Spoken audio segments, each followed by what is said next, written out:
January 30th, 1944, Bougainville Pacific Theater. 5 American tanks rolled forward, carrying not shells, but fire. What unfolded that day was more than just a battle. It was the moment the flamethrower tank proved why the Japanese feared it above all else. In the heart of Bougainville sat a Japanese stronghold the Americans called the Hornet's Nest. It wasn't just a line of foxholes, it was a maze of bunkers dug deep into the earth with thick logs and steel hidden under jungle canopies. Every tunnel was designed to trap anyone who dared come close. For weeks, American troops had tried to break it. Artillery pounded it. Bombs fell from the sky. Yet the defenses stood, spitting bullets from hidden crossfire zones. Soldiers who tried to charge forward were cut down within seconds.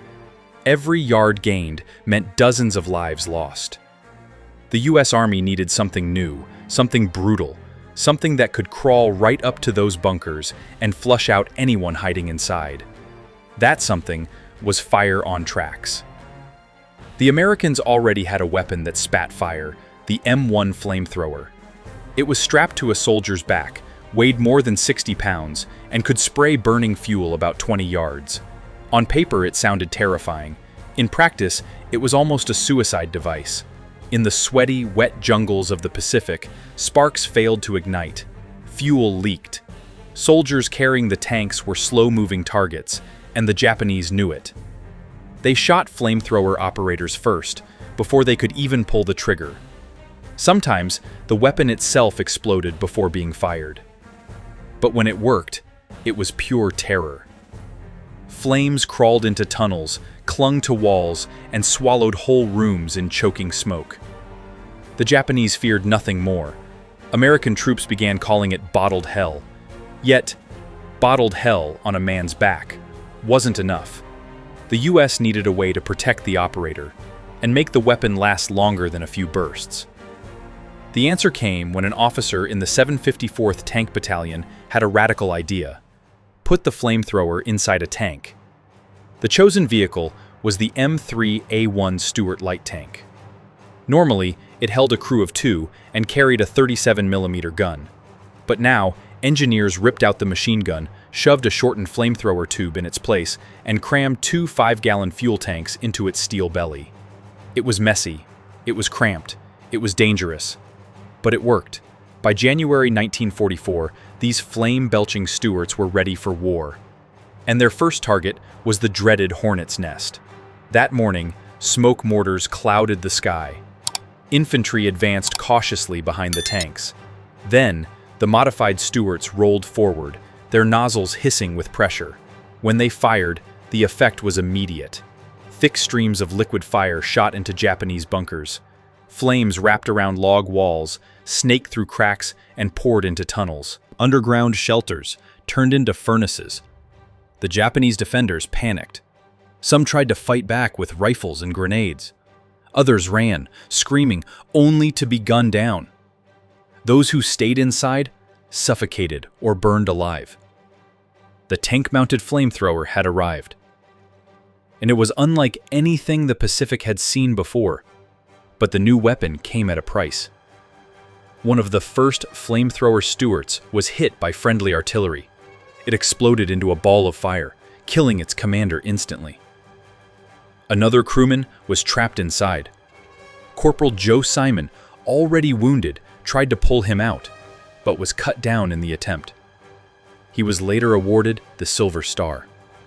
Nearby, Sergeant Jesse Drowley saw the disaster unfold. Without thinking, he sprinted through a hail of bullets, reached the burning wreck, and dragged survivors to safety. Moments later, he spotted a hidden Japanese machine gun nest. Drowley climbed onto a tank, used tracer fire to guide its aim, and exposed himself until the bunker was destroyed. He was shot in the face and chest, but refused to leave until the position was wiped out. For that act, President Roosevelt later pinned him with the Medal of Honor. The battle was chaos. Fire, smoke, steel, and death. But by day's end, 28 Japanese bunkers had been destroyed. Half of them were directly burned out by flamethrower tanks. For the Japanese, this weapon wasn't just lethal, it was terrifying. Bullets could kill quickly, shells could collapse a bunker, but fire did something darker. Flames didn't just burn, they filled caves with smoke. They sucked the oxygen from the air. Japanese soldiers often died choking before the flames even touched them. Those who tried to escape ran into open fire from waiting infantry. American troops noticed it too. They wrote that fire didn't just destroy bodies, it destroyed morale. Entire bunkers would go silent within seconds. Survivors refused to fight. And this was no accident. US commanders understood that the psychological power of fire was just as useful as the physical destruction. As one officer put it, flamethrowers don't just kill the enemy, they kill his will. This was why the Japanese feared it so much. They were trained to fight to the last man. But how do you fight an enemy that sends fire crawling through every hole you hide in? The Hornet's Nest was only the beginning. Once the Americans saw what flamethrower tanks could do, they built more, bigger, hotter, deadlier. Next came the weapon that earned the name Satan. After Bougainville, the Americans wanted more power. The little Stuarts worked, but they were fragile, cramped, and short on fuel. Engineers in Hawaii acquired a Canadian design known as the Ronson flamethrower. They jammed it into an M3 light tank. The result was so terrifying that they called it Satan. Each Satan carried almost 700 liters of fuel. It could shoot a burning stream nearly 250 feet. In April 1944, the Marines tested it in front of General Howlin' Mad Smith.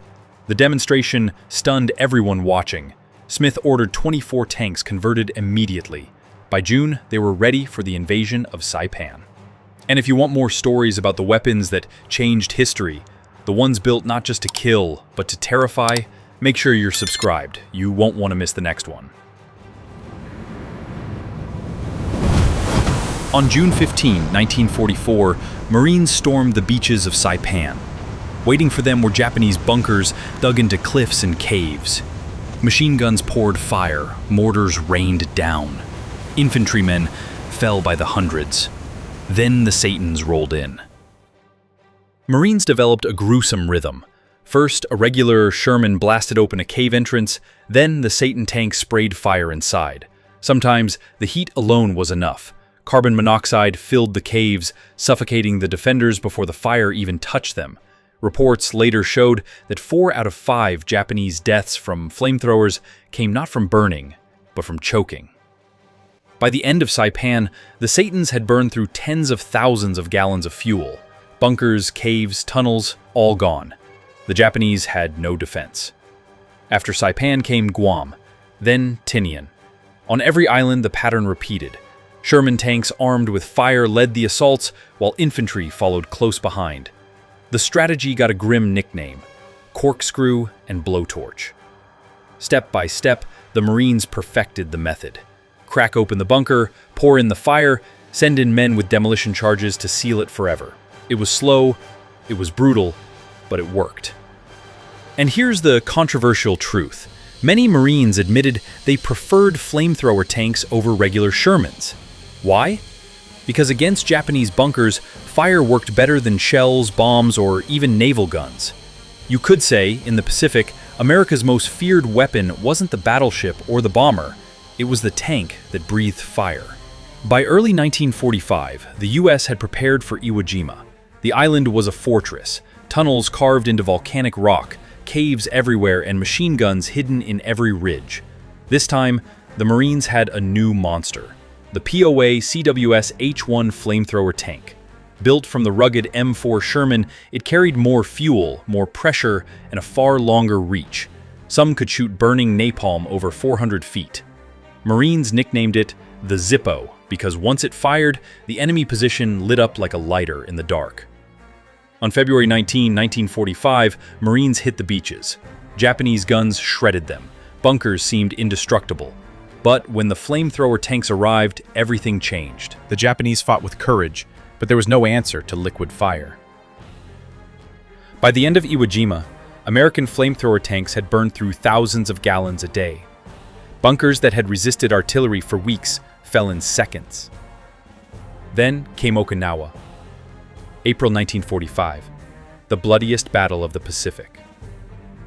The Japanese built massive defense lines in ridges and hills. Entire villages were turned into fortresses. Caves and crypts became strongpoints. The Americans unleashed the largest flamethrower tank force of the war, 54 Shermans, converted into fire-breathing monsters. Tactics were now routine. Infantry spotted targets. Tanks opened them with shells. Then came the flamethrowers, sweeping entire ridges with waves of fire. The Marines called it systematic burning.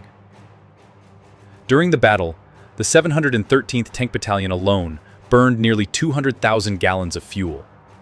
One report estimated flamethrower tanks killed nearly 5,000 Japanese soldiers. That says it all. By the war's end, the flamethrower tank had burned its name into history. From Bougainville to Okinawa, it destroyed hundreds of Japanese bunkers.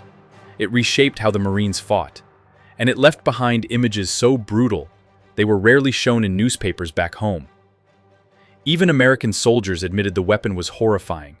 Many said they pitied the men on the receiving end, but they also knew it saved countless US lives. Here's the controversial line, and maybe the truth.